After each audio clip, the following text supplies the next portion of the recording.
आसिफ बीबी, बहुत शुक्रिया voice of America के लिए वक्त निकालने का। आपको आज़ाद फ़िज़ा में सांस लेते हुए तकरीबन अब 1.5 साल हो गया है और आपको बरी हुए तो 2 साल होने वाले हैं। तो सबसे पहले तो मुझे ये बताएं कि कैसा महसूस करती हैं, क्या आज़ाद महसूस कर रही हैं? बिल्कुल, मैं आज़ाद तो हूँ, लेकिन थोड़े से प्रॉब्लम्स हैं अभी भी। सिक्योरिटी इश्यूज़ हैं, तो परफेक्ट तो आज़ाद नहीं हूँ, लेकिन आज़ाद हूँ।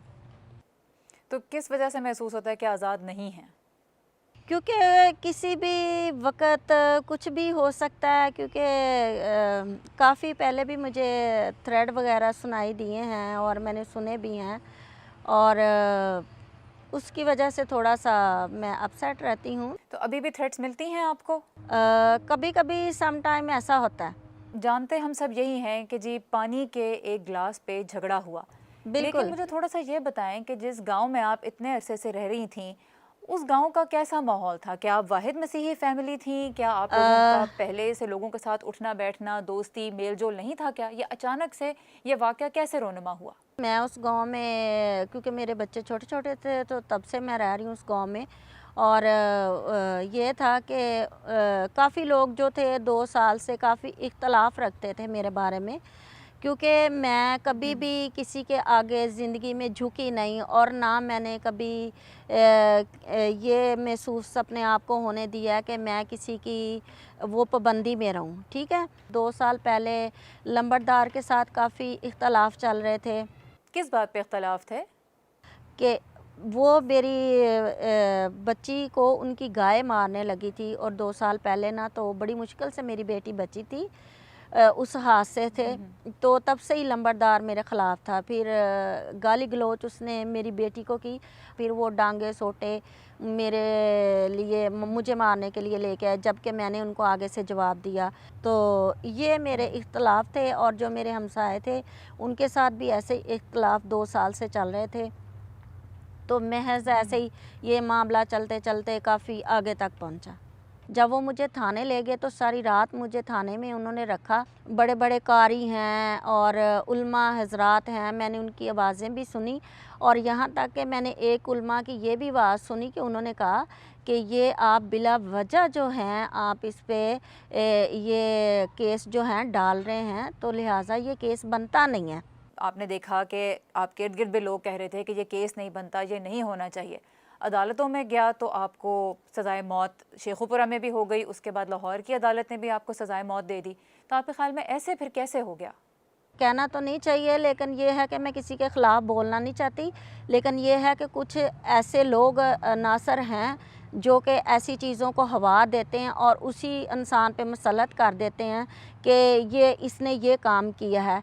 मुझे मुझे बिल्कुल भी जो था ना, जज ने सुना ही नहीं है। मैंने एक दफ़ा सवाल किया था कि आप मेरी इस बात को सुने, तो मेरी किसी ने कोई आवाज़ नहीं सुनी। उस वक़्त मुझे बहुत सदमा पहुंचा था, और मुझे बहुत दिली दुख हुआ था कि जब मुझे सज़ाए मौत किया गया और जज आए और उन्होंने उस कुर्सी पे बैठते ही साथ ही कह दिया कि आपको सज़ाए मौत और 1 लाख रुपया जुर्माना। मैं उस वक़्त कि मैं, आप समझ लें कि मैं ख़त्म हो गई थी उस वक़्त, कि मुझे समझ नहीं आ रही थी कि इन्होंने मेरे साथ क्या किया है। ठीक है, आपके वकील क्या कर रहे थे? मेरा वकील भी उस वक़्त नहीं था, क्योंकि जो बहस थी वो 3 दिन पहले हो चुकी थी। 3 दिन के बाद मुझे सज़ाए मौत सुनाई गई है, अच्छा। और बहस जो आई थी वो मेरे हक़ में थी। लेकिन ये है कि बाद में मुझे नहीं पता ये क्या मामलात डिस्कस हुए, मैं नहीं उसके बारे में जानती। 10 साल फिर आप सज़ाए मौत के ख़तरे के साथ जेल में रहीं। बिल्कुल। वो 10 साल कैसे गुजरे, क्या सोचती थीं? मैं ये सोचती थी कि अगर तो ये मुझ पे आज़माइश है, तो मैं इस आज़माइश में पूरी उतरूँगी। तो जिन लोगों ने मेरे साथ गलत किया है, तो खुदावन वो बदला ज़रूर उनको देगा। सच पे इंसान बात कर रहा होता है, उसको खुदा जो है ना वो अकेला नहीं छोड़ता। जिन लोगों ने आप पे इल्ज़ाम लगाया, आपने उन्हें माफ़ क्यों कर दिया? क्योंकि अदालत के साथ झूठ बोलने की सज़ा भी तो है, आपने उन्हें क्यों माफ़ कर इसलिए दिया? उनको माफ़ किया कि माफ़ करने वाला ही बड़ा होता है, इंसानियत के नाते से। आपको किसी मौके पे ये डर था कि अगर आप इनको सज़ा दिलवाएंगी तो फिर मामला ख़राब हो सकता है आपको नहीं, फिर से मुझे धमकियाँ कोई मिलने लगें मुझे या कोई आपके मुझे ख़ानदान को नुकसान पहुँचाए? किसी दबाव में आपने आके माफ़ी तो नहीं दी?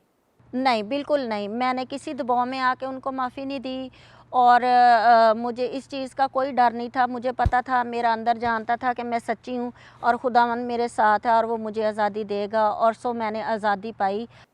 अच्छा, पाकिस्तान में बहुत से लोग हैं जो अदालत के उस फैसले की मुखालफत भी करते हैं, जो आपको आज भी मुजरिम समझते जी, हैं और आपके बारे में मुख्तलिफ प्लेटफॉर्म से बहुत मनफी बातें भी कहते हैं। उन लोगों को कोई आप क्या बात कहेंगे जो आज भी समझते हैं कि आप बेगुनाह नहीं हैं, वो अदालत के फैसले से मुत्तफिक नहीं हैं? कोई बात नहीं, उनको कहने दीजिए, उनकी अपनी सोच है, उनका अपना एक विज़न है, तो मैं उस बात से मुत्तफ़िक नहीं हूँ। तो जो खुदा का जब हुक्म जिस काम के लिए होता है, वो होकर रहता है। अब एक किताब भी आ रही है आपकी, आप बीती पे मबनी, जो एक फ्रांसीसी सहाफ़ी एन इज़ाबेल तोले ने लिखी है। उन्होंने 2013 में भी आपके बारे में किताब लिखी थी और अब सितंबर में, अब से कुछ ही दिनों बाद, एक दूसरी किताब भी आपके बारे में सामने आ रही है।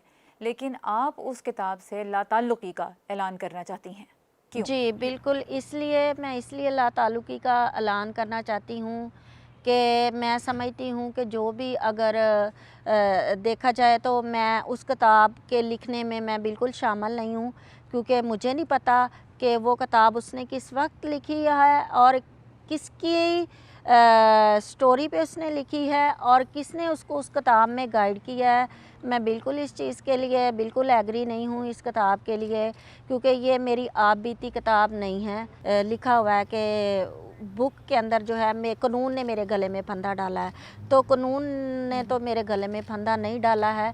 लिहाजा ये मेरे गांव का वाक़या है, जबकि लोग वहाँ पे मुझे मारने लगे थे बिला वजह। तो उसने जो इस चीज़ में शामिल किया, उसने कानून को शामिल किया, तो कानून के ख़िलाफ़ तो मैं अपने मुल्क के ख़िलाफ़ कोई भी ऐसी बात जो है ना एक्सेप्ट नहीं करती, क्योंकि मेरे मुल्क ने मुझे आज़ादी दी है। ठीक है, आप उस बुक को डिसोन करती हैं, लेकिन जो पाकिस्तान में तौहीन मज़हब का कानून है, उसके बारे में तनकीद करने वाले यही कहते हैं कि उस कानून का बेगुनाह लोगों के ख़िलाफ़ इस्तेमाल बड़ा आसान है, या उस कानून का इस्तेमाल करते हुए किसी पे इल्ज़ाम लगाना बड़ा आसान है।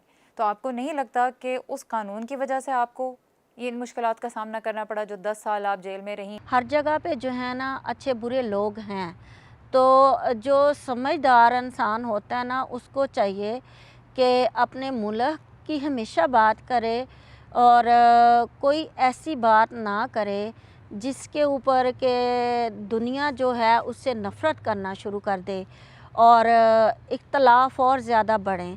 पाकिस्तान में किसी और के साथ वो ना हो जो आपके साथ हुआ, ये आपके ख़्याल में कैसे मुमकिन बनाया जा सकता है? मुमकिन इस तरह बनाया जा सकता है कि पहले जिसके ऊपर इल्ज़ाम लगाया जाता है, पहले आप उसको अच्छे तरीके से सुने। सबसे बड़ी बात ये है हमारे मुल्क में कि जजेस का कोई कसूर नहीं है। जब जो इन्वेस्टिगेशन आती है ना हमारी छोटे तबके से, इन्वेस्टिगेशन को क्लियर किया जाए और मुँह दुरूं बिठाकर एक दूसरे को आमने सामने बिठाकर उसको सुना जाए कि हाँ ये बंदा गलत है या सही है। अगर अगर बिला वजह उस पर लोग डालते हैं, मसलत करते हैं कि नहीं इसने किया है, फिर भी उसको मौका देना चाहिए अपनी सच्चाई पेश करने का। तो आप समझते हैं कि कानून ठीक हैं, लेकिन लोग उन्हें इस्तेमाल करने में उनका गलत तरीके से इस्तेमाल करते हैं? बिल्कुल, बिल्कुल। कभी पाकिस्तान वापस जाना चाहेंगी?